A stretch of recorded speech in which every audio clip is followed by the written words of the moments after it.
you showed me your content and I was just inspired and mind blown at the same time. The first video I posted doing that ended up getting more views than like my last like 8 videos. Just that one alone has converted so many more people. You've inspired a new era of YouTube creation for me. So I know you did like $101,000 during the stand competition. What were your unfair advantages? I think my biggest unfair advantage, it's relatability. What is the play with YouTube and the opportunity there? I think the real needle movers, the idea, the packaging, and the value in the video. It inspired the heck out of me when you told me basically like, dude, you should just continue to add your value, but just strip away the friction. YouTube's so powerful because it does a lot of the pre-selling for you because it's so intent-based. When you have the right people watching your videos and they connect with you, that is worth way more than having like thousands and thousands of views. 100%.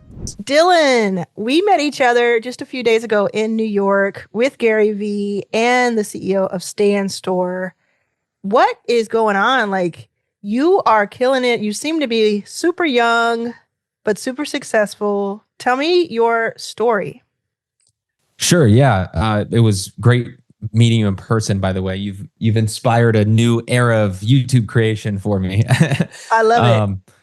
But yeah, basically, I actually grew up where you're close to where you're at right now. So California, San Diego. And I grew up very like entrepreneurial, like the typical kind of entrepreneur story. Like 12 years old, I would sell candy bars in front of the movie theater at like half the price of what they were selling. I love that. Just to buy like a surfboard or anything I needed to buy. And then that kind of just continued to progress. And I was always super, super passionate and interested in business and that kind of stuff. And then I got to a point where, so I moved to Portugal in 2018 from California because my dad's work had moved the family there, and I couldn't work here. So I couldn't get like a normal job.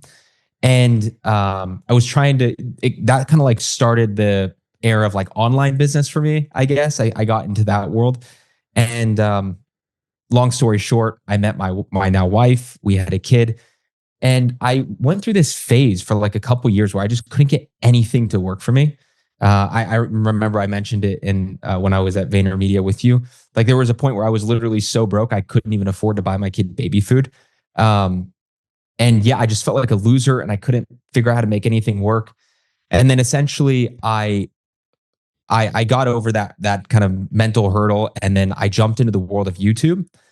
I learned everything there was to learn about how to grow on YouTube, how to grow an audience on YouTube. And now I talk a lot more about how to convert YouTube or views into revenue, because more so like the conversion business side of things. Because one, I'm just more passionate about talking about business than I am about analytics and tags and hashtags and algorithms and stuff. But also because I realized that on the journey of growth and working with a lot of really big creators, like I'm friends with creators who, and I'm not going to name their names, but like have like over 1 million subscribers, but are broke because they have no idea they don't have like a strong synergy between their audience and their offer, but also they just don't know how to package that audience up into a way where they can convert that audience. So that's where I kind of like lean a lot more into now. Yeah. So tell me, you mentioned that there were some major YouTube players that you have consulted with, worked with. Can you name a couple of those who aren't broke? The ones that you have consulted with and how you got to be connected with them? Yes. So everybody I'll name right now, basically every single person I've gotten connected with was because of YouTube. So they just watched or saw my YouTube content to some degree. So not a huge YouTuber, but one of my favorite people I've worked with is Max Pearson, who we have in common. Yeah. Love Max. I got linked up with him and then we started working with each other, and I'm currently working with him now. And then just a few other people. So like, who do I not have an NDA with? I didn't really work with them, but I guess like it's a big name, is Dan Martell's creative team has reached out to me, like just via email, just to hop on a call and kind of pick my brain about content. But it wasn't anything like serious where like work together. They're the two biggest creators I work with made me I have an NDA signed with them. So I don't know how like, how many subscribers do they have? Or do they have? One of them has over 10 million subscribers. Yeah. Hey, I hope you're enjoying this episode. I'll let you get right back to it. But first, I wanted to tell you about something that I'm doing that I've never done before. It's very exciting. If you are someone who's always wanted to be on this channel, have me interview you, and maybe even help you through something on camera so you can promote your offer, promote your business, and get people to your own social media or YouTube, this is for you. Right now, for a limited number of people, I am having you buy time with me, buy time and exposure on my channel. It is very reasonably priced, and you can look at the description below to get the link to buy some time. We will have a 30-minute or so interview. I'll have my team of professional editors put together something amazing for you.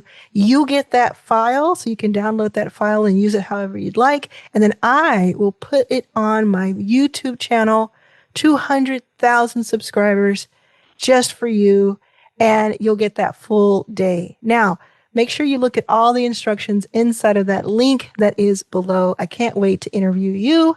And will I see you here next? So they reach out because of YouTube. It's also meta, right? Because you put yourself out there on YouTube and you talk about YouTube. And so people who are have even more subscribers than you reach out, because that's what we do. Like the YouTubers who are really taking this seriously are studying. We're studying each other, and we're going to reach out. So what I want to talk about today is, you mentioned it just a little bit just now, but I really want to dig into it. You know how to grow somebody's YouTube channel when it comes to subscribers, when it comes to getting a lot of views. And a lot of people think that that's the play. Yeah. But the conversation we had was so cool. That's why I wanted to have this conversation with you, is because I think it'll help a lot of people. Do you want to kind of describe from your point of view that conversation? Yeah, I actually just made a video about it like a couple days ago, so you guys can watch that. But I gave you a shout out. I was like, thanks to Arlan for being very inspiring to me. But essentially, I was talking about how, well, we got linked up and we were talking, and you were essentially giving me the advice, like, you don't need things to be so overproduced, because I put a lot of pressure on myself. I don't like being called a YouTube strategist because I'm more passionate about like the business side of things. I like to view myself more as an entrepreneur, but that's how people categorize me, YouTube strategist.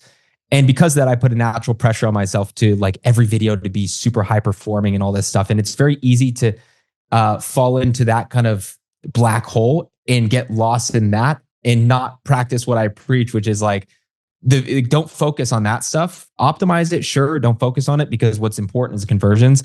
But I put a lot of pressure on myself to make everything insane. So like a crazy edits, crazy scripts, crazy, the craziest thing across the board when it comes to like the whole production process of YouTube videos. And you showed me your content, and I was just inspired and mind blown at the same time. Yeah. Because it shattered a lot of my like limiting beliefs that I had. Because from the mentors that I've been taught with, and they've basically made a living. And, I've made a lot of people a little annoyed when I say this, so I need to find a better way to word it. But in my space, at least, I call a lot of that stuff like the over scripting or over editing now micro optimizations. And I think the real needle movers are the most important things, which is the idea, the packaging, and the value in the video. Right. And this is something that you do very, very well. And it inspired the heck out of me when you told me basically, like, dude, you should just create videos that are more raw. Just say what you're saying to me, continue to add your value, but just strip away the friction, right? The things that create friction. And then in doing so, I'm able to do focused volume. So I'm able to take a lot of weight off my shoulders. I don't need to have this crazy optimized script. I don't need to have this crazy edit. I could literally come up with an idea, make sure I ask myself, who's this for? What's the reason I'm making this? Get clarity on that. Film it and post it. And I literally have posted more videos in the last like week than I have in the last like 2 months alone, because I've just been posting. Yeah. I see it. It's so funny because I kind of flippantly said, yeah, I upload almost every day, like 20 to 60-minute videos. And you're like, what? How are you doing that? Now, not everybody needs to do that, and not everybody can do that, because I have plenty to say. But what you're describing, basically, just for anybody who's just kind of catching up to it, what you're describing is like what I heard in you in those first few minutes just talking to you at Gary Vee's place was, oh, you know what you're talking about. Like you have the it factor. Mm-hmm. And you were saying, yeah, I have to set this up and this camera and that person has to be there. And it's just like, actually, no, really don't. And then you'll get more out, more people will see you. And the depth, that was the most important thing, is that depth, because we both know that when you have the right people watching your videos and they connect with you, that is worth way more than having like thousands and thousands of views. 100%. Yeah. So how to tell someone who's watching who may still not quite believe me when it comes to YouTube itself, like what is the play with YouTube and the opportunity there? By the way, that's such a good question. I just wanted to say to everybody who doubts that that's the way to go, the first video I posted doing that ended up getting more views than like my last like 8 videos. Are you serious? That were super highly produced. I think it's at like 7,000 plus views now. It's like so you have the volume and the depth because you were just you. And remember, you had that very first comment was a bit of a downer. The very first one was like, hey, man, go back to doing what you were doing. But you just stayed true to it. And I remember that after that very first one, you were like, yeah, this feels right to me. This feels like me. I'm so happy to hear that. I'm so happy. Yeah, well, it's thanks to you, which is why I was so stoked to get on this call, because I'm very inspired by your approach to it. And it actually works really well. And it converts well, which is the most important part. That video, that one alone has converted so many more people into my free training, my lead magnet, and like any of the other content before. Absolutely. It's crazy. That's why, so I have now one of my schools, my main school now, where I made it free, right? And when I saw you, I told you some crazy number of how many people had joined. On December 22nd, I had 2,500 people paying $50 a year, which was amazing. December 22nd, I said it's going to be free, and I started sending my YouTube traffic to it. We have, as of today, January 26th, just a month later, we have 12,800 members. That's crazy. More than 80%, maybe 90% probably 80% have come from YouTube. That's crazy. There's one video that I have. Thank you. There's one video that I have that I put up a week ago that's doing really well. And for every 30 views, it brings in, and it's doing volume. It has more than 50,000 views. Wow. So it's like if it were to explode into the type of video that's like my best performing, which is like more than 500K, it would bring in like thousands and thousands and thousands already. So then for people who are just starting and they're hearing these numbers are like 1,000 views, 7,000 views. That's a lot when you first think about it. But like, what does having a YouTube channel and just having videos on that channel change for somebody? Well, first of all, everything on YouTube compounds. So like videos may not be getting views now, but they can get views in the future for you over time, because there's a lot of people will find you on browse. That's the way most people find you now, but it's also a search engine. It's the world's largest video search engine. And it's the world's second largest search engine behind Google, which owns YouTube. So it's like when people search for stuff, if your stuff has any search rankings, which most people do, like any how-to video does, whatever, you'll be able to be found not only through browse, but also through search. I have videos that are still from a year ago, more like 8 months ago. They're still getting like 30 to 60 views per hour. And like, that's like 60 potential leads watching me every single hour, every single day for 8 months. That's crazy. And one thing I'll tell you is when you start on YouTube, it's very unlikely that the first few videos will start performing well. You have to put in the reps. So Stephen Bartlett, and this is I always have it on my desk. This is my favorite book right here by Stephen Bartlett. Yeah. He literally says in here, where is it? It's my favorite line in the whole book. I have it. It's right here. He says that if you want to increase your chances of success, you must increase your failure rate. And with YouTube, I think it's the same thing. I think the more volume that you could focus volume, so the more volume focusing on the idea, the packaging, and the value that you can possibly put in as fast as possible, the sooner you'll start to hit those numbers that you look at and think, oh my gosh, that's crazy. But also, Yeah. you have almost 200K subscribers.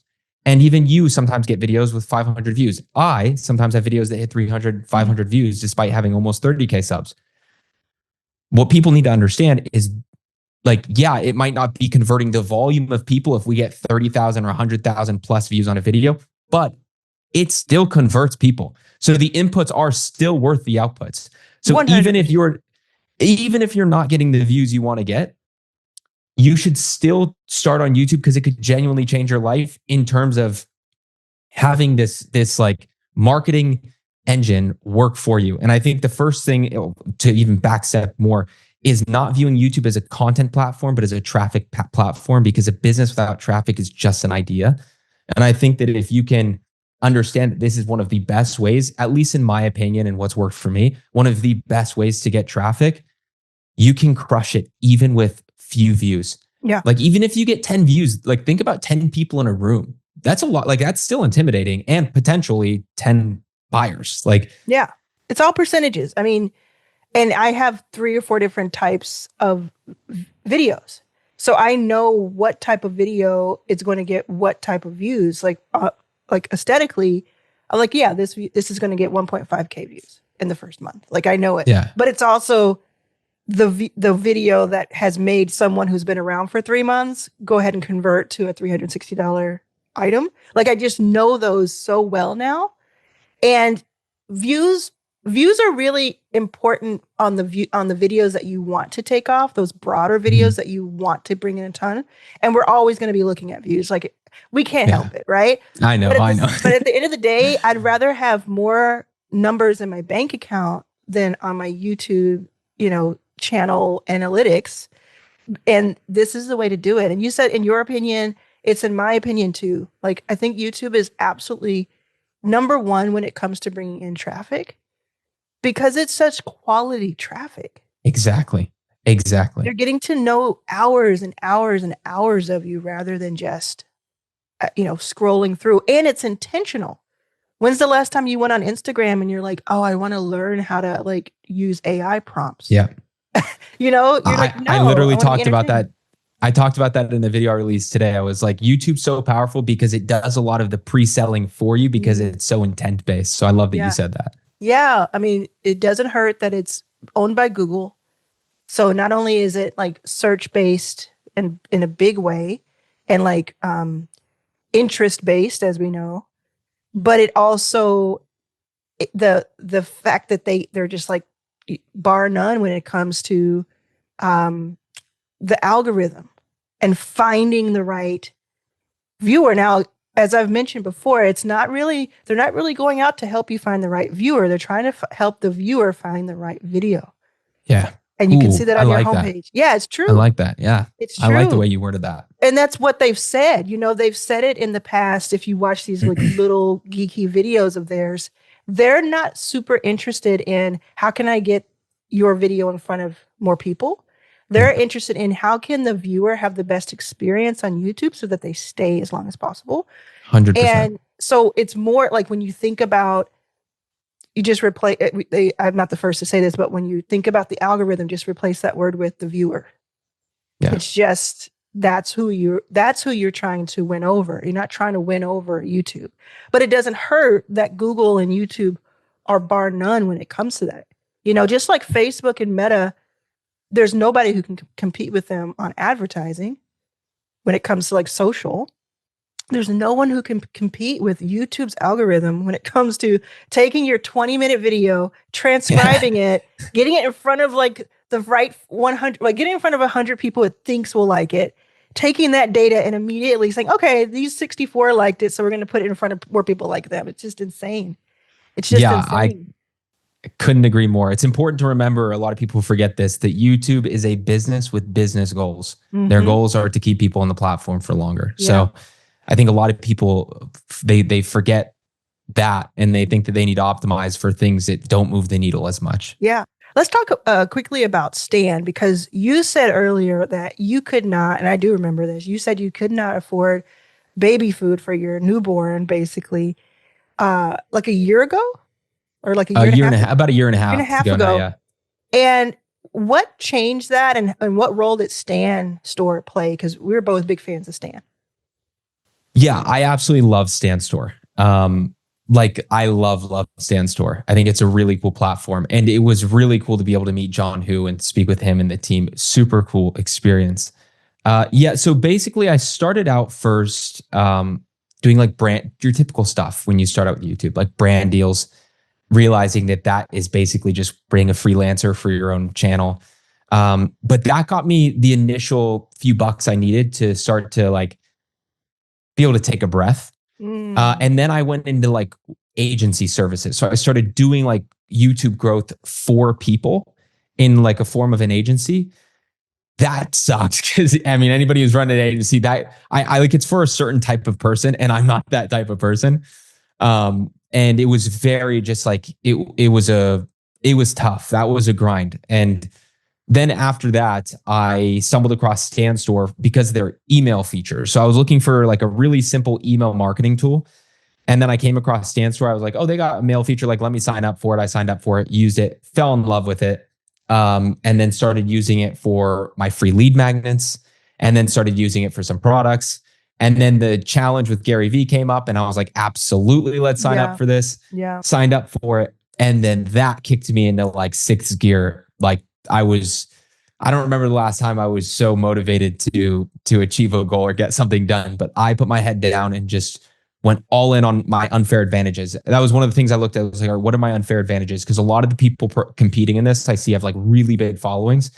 And this is why recently I've been talking a lot with my content about like how to make a good amount of revenue with what I call like a micro channel, because that's exactly what I had to do. I had all these things I felt like were technically stacked against me compared to what other people had competing.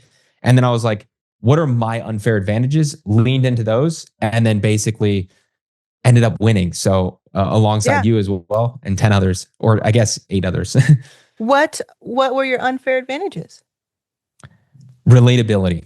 This is what I tell a lot of people when you're a micro channel. I think that everybody has unfair advantages in different stages, but I think my biggest unfair advantage was relatability, because I was able to teach people like imagine I was like, hey, I made 6 figures during a Stan contest with a Stan Store and YouTube only. And I did it with 700,000 subscribers. Instantly, you feel this like disconnect, this gap. Like, oh, of course he did. He has 700,000 subscribers. Yeah. But I'm able to say that, and I said, and I did it with only like 23,000 subscribers at the time. And they're like, oh, that seems very doable. Like that's not a lot of subscribers. I feel like I could get there. And I think that relatability brought in a lot of people that I wouldn't have brought in with what I was basically selling or using my Stan Store for. I think my biggest unfair advantage, and a lot of people when they have like a quote unquote micro channel, it's relatability. And obviously it depends with what you're selling. That works for me because I'm talking about like how to make money with YouTube and Stan Store, not having to need a big channel. But yeah, I think that was probably one of the biggest unfair advantages. Yeah. And just being able to see that at this point, what do you feel like what mistakes do people make out the gate with YouTube that kind of waste like 3-6 months that they could have been doing something better? It's a good question. I think that people focus on the wrong inputs and put too much emphasis on outputs that don't matter. So I'll explain what I mean. I think that people, they focus too much time and energy on, first of all, learning everything they can learn before taking action. And I said this, I don't know if you remember when we were at VaynerMedia, I said, like, I have learned the hard way that knowledge is a byproduct of just taking lots of action, not knowledge and then action. Because, you can be a doctor or want to become a doctor, and you could watch 600 days worth of surgery happening. But if you went into a surgical room and tried doing surgery, like you wouldn't really, like, let's be real, you wouldn't really have much of an idea of what you're doing. Versus like if you just skip the videos and you go practice on, what are they called, like cadavers or whatever, like, and you actually start practicing, and you're taking action will give you the knowledge you need. And I think a lot of people try to learn everything about YouTube before. I get ridiculous questions. Like, should I put hashtags in my description? How should I approach tagging with the tags in YouTube? I'm like, you guys are asking the wrong questions. Yeah, you should be asked. Exactly. You Yeah. should just do it. And Like, you how do I should publish? focus. How do I publish Exactly. this? I always say 50-50. Spend 50% of your time. This is my take. It's 50% of your time learning so that you can be calibrated. And then 50% of your time doing so that you can have momentum. So if you have I love that momentum and ratio. calibration, then you're off to the races. But if I you love just that do, ratio. if you do 100% of either, you're going to be wild out there. Like if you do 100% of just implementing with nothing, no information, you're going to be wild. If you do 100% of just learning, you're just going to be a forever student, and you're going to pick up all these certifications and degrees, and you're going to pat yourself on the back, and then you're not going to have anything to show for it. 100%. I couldn't agree more. Yeah. I couldn't agree more. And it's a huge mistake people make with YouTube. So yeah, I think that focusing on the wrong things, I think if you just focus on having a really good idea, a really good title and thumbnail, and you focus on providing value, those are like the three main levers that when you pull them, they do move the needle 0 to 100. And I think the things like scripting, like editing, and all those other friction points, I think that those move the needle more like 0 to 5, 0 to 10 miles per hour. They're like micro optimizations. Yeah. We're alike in a lot of ways. One of them is that we use YouTube, Stan, and school. And I think it's like the trifecta. It's like beautiful trifecta. With school, what is your name of your school on there? The YouTube Blueprint. YouTube Blueprint. Is that a freemium model? Yeah, that's the freemium model. Exactly. Okay. So people can just look up Dylan YouTube Blueprint. We'll put it up on the screen as well. And what do you teach in there? I mean, obviously you're teaching about YouTube, but what's sets you apart? Yeah. So basically, like, I guess my trifecta is it's YouTube content and then my freemium model on school. So the free module teaches you like the MVP, which is like minimum viable product that you need in order to like get started on YouTube. All the basic stuff, like how to, okay, I say the three levers: ideation. Okay, well, how do you come up with a good idea? Like the most basic ways, no paid tools or anything like that. And then you can basically, I have it so you can upgrade. And when you upgrade to the premium tier, that's where I show you like the exact systems and strategies I use for myself and for my clients, which are more advanced. And, I'm using paid tools to do it and stuff like that. And then the next tier goes to essentially my Stan store, which is where I have a whole program there. It's actually currently on a wait list where I teach you how to turn YouTube traffic into revenue. Using things like Stan Store the way that I have.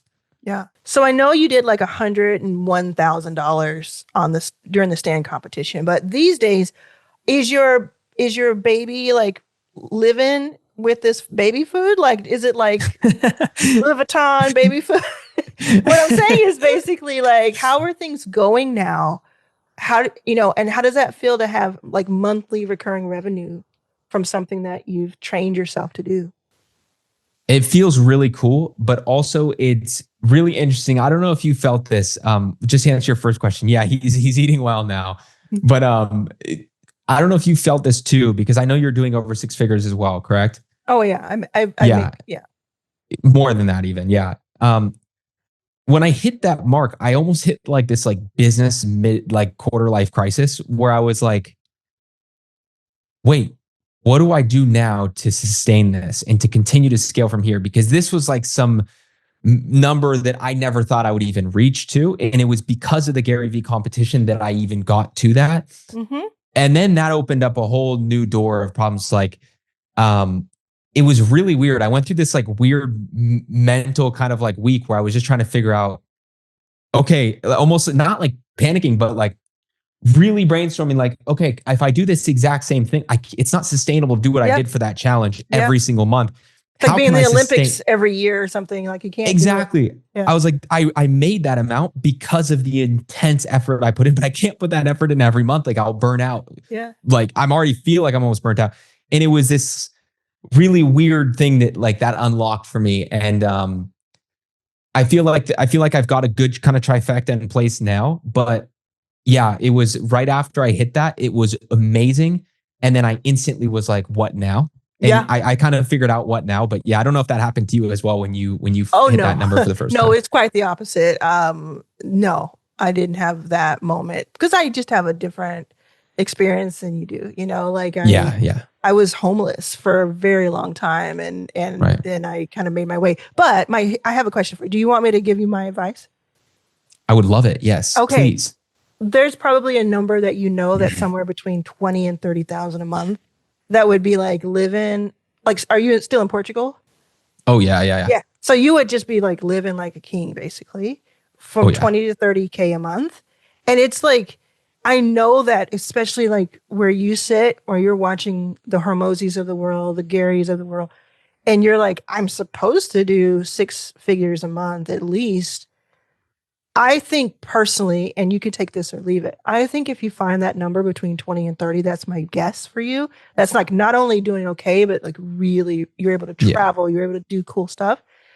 I think you just stay there for a while and you don't have to, because if you don't, what you're going to have to do is bring on so many new people and keep Yeah. up with it. And if anything goes down, it's like this quality of life is just like, I've been there. I've seen it. I definitely am old enough to be your mother. So I've seen it, you know, I've seen going all through that. And if I could have skipped that part, I just would have, because it was like, I was the same way. I was like, I'm supposed to make $1 million, at least $1 million a year. I'm supposed to do that XYZ. And then it was like, but wait. So when I really looked at that number, like, actually, no, the number's different. The number is different. The real number behind the scenes is different. And I could do it for a lot less. And I can still have time to like ball out and do some cool experience if I want. And then what that does is like, it makes it all gravy. It makes it all fun. It keeps that spirit that you have. And if while doing that, the funny thing is that you'll actually end up making more because you're so good at it. And because what we're teaching actually works, it'll actually just start to compound and the flywheel will be crazy.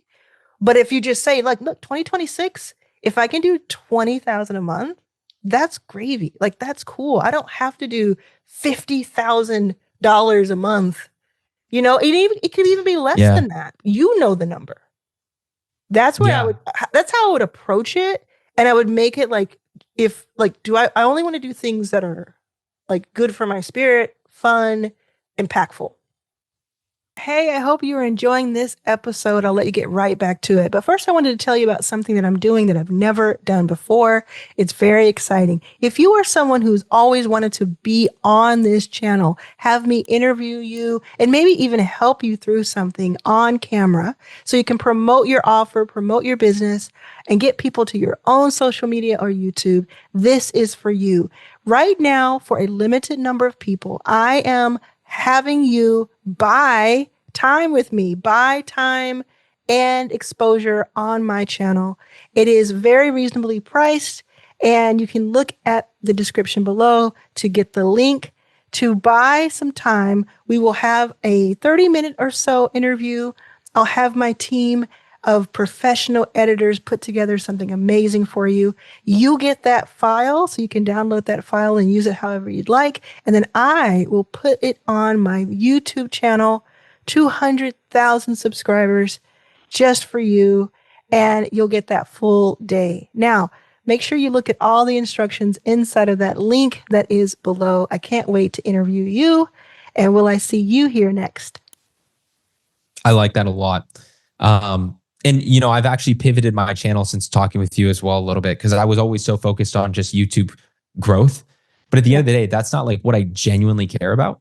It's just what I got good at and what I talked about. What I actually care about is the entrepreneur side of things, the business side of things. So I shifted my channel recently, ever since talking with you, now to the style that you're doing similar, where it's just like no friction, focus on those 3 levers, but hyper fixating on the business side of YouTube, basically, like how to turn attention into revenue.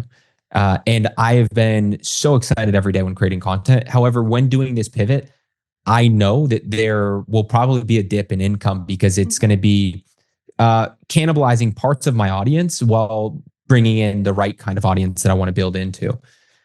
I love that you gave that advice, because since making 6 figures in just over a month, I have had this intense pressure to replicate that every month. And it's been a nightmare. I know. I bet. And I definitely, honestly, to live in Portugal, like well off, you really only need like $8,000. But for me, I've been pretty steady around like 25K a month. closer to 30. It depends. Every month is different. But yeah, I think I really love that piece of advice. I'm going to digest it and likely take action on that as well, because things have been getting so out of hand trying to maintain that number.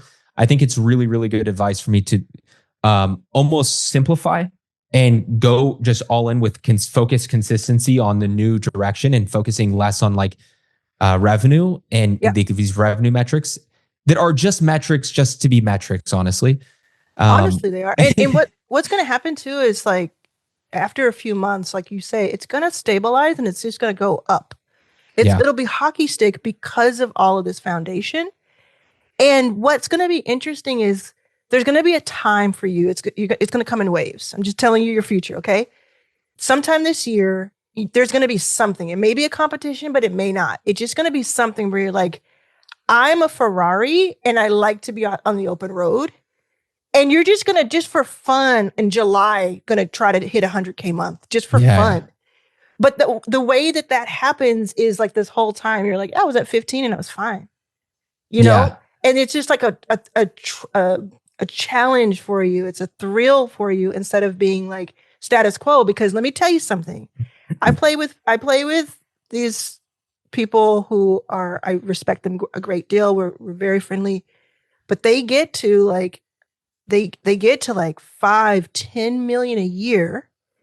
And then they're just like, okay, I got like 40 people working for me. And now I got to make like 20 million. When do I get to 20? I got to get to 30. Yeah, it never stops. And it's just like, but why? Who are we running from? Like somebody chasing us? But I was there. So I totally get it. I think what it comes down to, if I'm being honest, like I think this is what your case is. Maybe don't even realize it. I know it's my case. Is I never want to be poor again. I never want to be in a position 100%. Where I'm broke again. So it's like make as much as you can as fast as you can. But it doesn't have to be that because it messes with your nervous system and it burns you out in a way that can't be replenished after. It takes a long time to replenish. So it's better to just like shine bright for a very long time than to be like this supernova for 2 years and then you like crash because your body can't take it. That was really, really good advice. I think that, and like, I think any entrepreneur doing those figures will be able to relate on such a high level. It won't even be funny. I think that a big reason too, that sometimes, like you said, it's funny you said like a Ferrari car or whatever, because I always say like an F1 car. I'm like, sometimes I feel like I'm an F1 car and I just need to get on the track and just go. See, I didn't even know that about you, right? But I can tell. I can tell. Because when you're really good, I mean, I think you're somebody who studies a lot. That's what I'm getting from you. I've only known you for like a week and a half. But I think you're somebody who studies a great deal. You take it very seriously. You know, like it's a craft for you. It's something that's like your industry and your craft. And that's important to you, is like the quality of your work. But don't get caught up in the like pissing contest that is entrepreneurship right now. Don't get caught up in it because it's really... You have no idea what's happening behind the scenes for people who are like putting their stuff on Instagram. You have no idea if they have like daily fights with their spouse or if they have 12 people doing the stuff that they're pretending is happening, just them. Yeah. Don't know. 100%. Also, I think I've always viewed entrepreneurship as like a form of self-improvement ever since I was broke. I tend to like, because it was one of the things that made like I felt like a loser when I was broke, and then I started to make money, and then it was like this almost like toxic thing happened where I started to tie a lot of my self-worth to the amount I'm making. However, that being said, I think that at first the goal was like, okay, I want to get to that figure because I want to have the traits that it takes for a person, like the traits a person needs to take on and be in order to hit those figures, is like a form of self-improvement almost.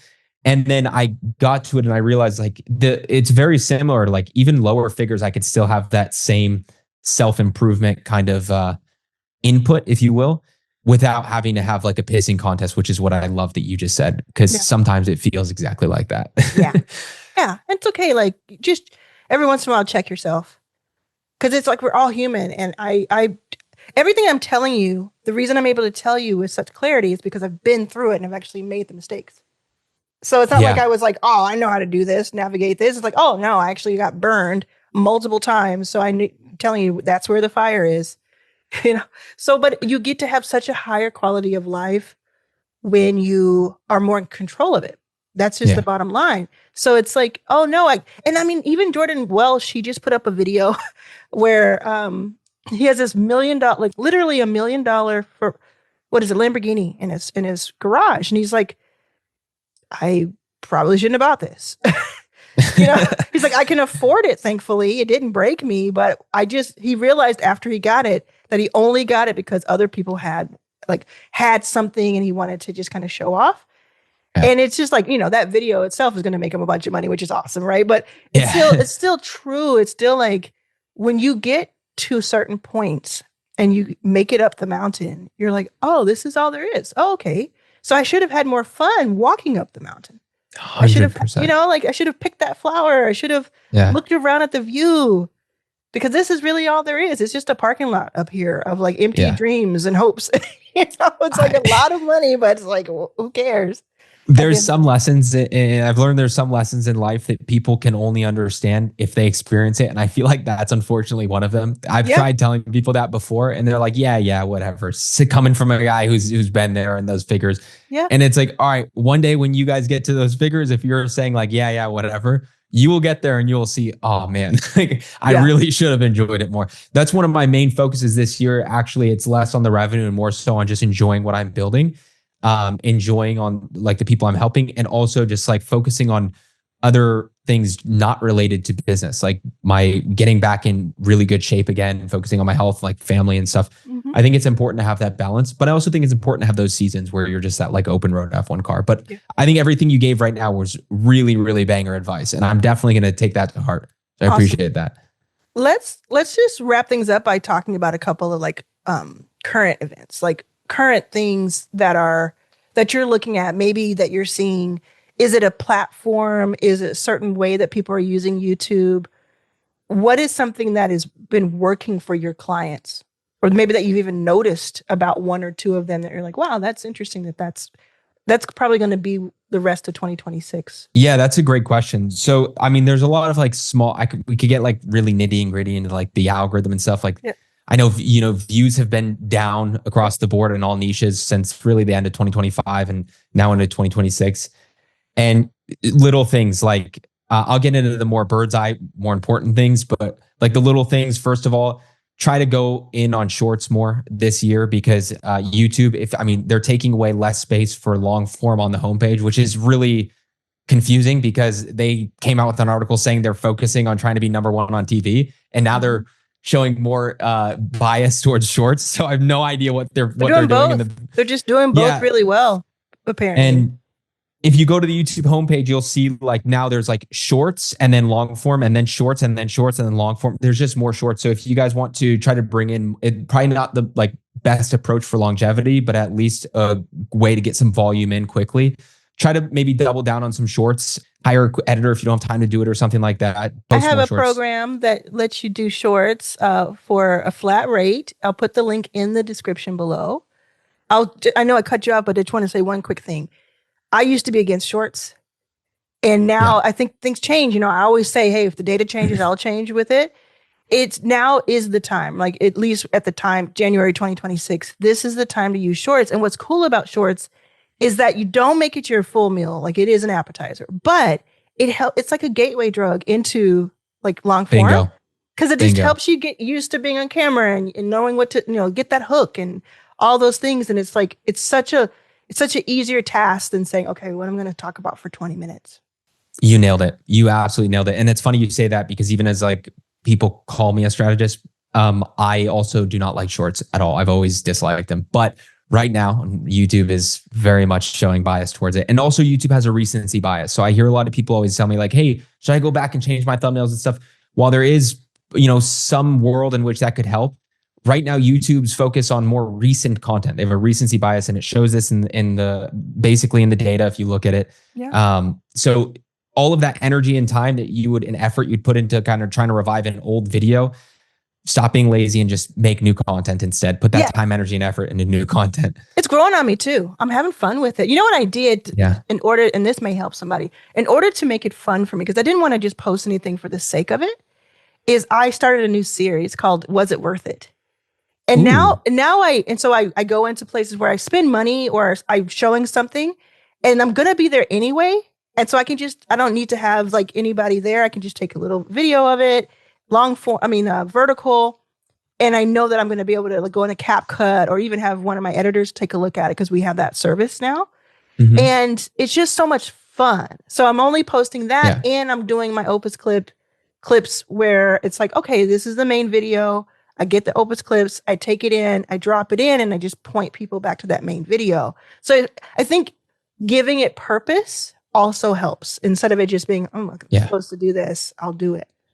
I would agree 100%. I think it's really important to ask, like I always ask myself when making content, like, what's the reason I'm making this video? I really only ask myself 2 questions before making a video. I say, who is this for? And what's the reason? If I can answer that, that usually gives me enough clarity where I could just talk to camera even without a script and have a pretty good video. But I think that just like one other thing I wanted to add on to what I was saying about, I think like the things to look out for in 2026, it's been the things that you always need to look out for, which is trying to come up when you're starting. I think there's a lot of value in coming up with outliers, which is basically like a video that is, if I post a video today, it gets 5 views, tomorrow, another one, it gets 10 views, and I post a third video in a week, it gets 100,000 views. That video is an outlier. Any video that performs exponentially better than anything else. For example, I was doing research in the mental health space just because, and I came across a video, 6 signs you're going to beat depression, keep going. I was like, ooh, this is a great video idea. It was proven to be an outlier. So it had a lot more views compared to its typical average. And then I was like, okay, how can I make this applicable to my niche? I said, well, 6 signs you're going to blow up on YouTube, keep going. And that video went viral and has like 180,000 views or something. So that, I think just doing like little, it's basically the whole strategy or premise behind it. It's like just reverse engineer what's already proven to work before for other people. And what a lot of people do, including myself, what I do is I do that within my same niche. And what's proven to be so much more helpful is to do that outside of your niche. 100%. Like that's where like the real hack comes in, because you can just they both work, but one works is like it's less of it's like what do you call it? It's like blue water, right? Instead of bloody water. Okay, anything else that because you said these were like micro things, anything else that's big picture? The outlier is less of a micro thing than the other things, but big picture, content psychology. So at the end of the day, what do I mean by that?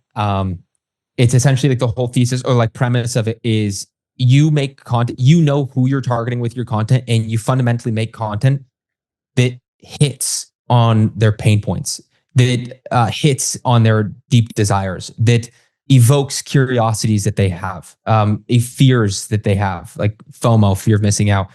If you can do that, I don't care what you're doing with your content, it will likely perform well. Because if YouTube's really good at pushing your video to the right interest group of people, so if you know who you're targeting and you understand deeply what their pain points, what their desires, what their curiosities are, and you package your content accordingly, it will very likely do well. Even if it's like an ugly thumbnail. Like the other day, I made a pretty ugly thumbnail just to test this, and I focused on making it as curiosity driven as I could for my audience.